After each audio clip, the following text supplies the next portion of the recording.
क्या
बात है, बहुत सुंदर।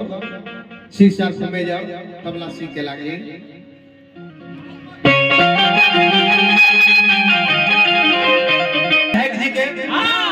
वहाँ के पूरा हित मित साथी समतिया ग्रामवासी के महफिल में आए हुए ग्रामवासी के गीत संगीत के प्रेमी, कथा कीर्तन के प्रेमी, लय लयदारी के प्रेमी जे भी उपस्थित बानी सबका के आदर सहित शिष्टाचार यथा जोग नमस्कार प्रणाम है। गए कलाकार प्रदुमन प्रदर्शिक और सरही गीत संगीत के माध्यम से कोने प्रकार के गलती त्रुटि जा बालक जन के क्षमा करम सबे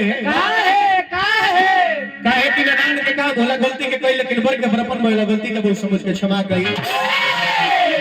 ऐसे ये ज्यादा बोले ला ओकरा से गलती बोलाला जो रोड में गाड़ी ज्यादा तेज चलेला उहे पलटी खाला, जे इम्तिहान देला उहे न पास ना फेल करेला।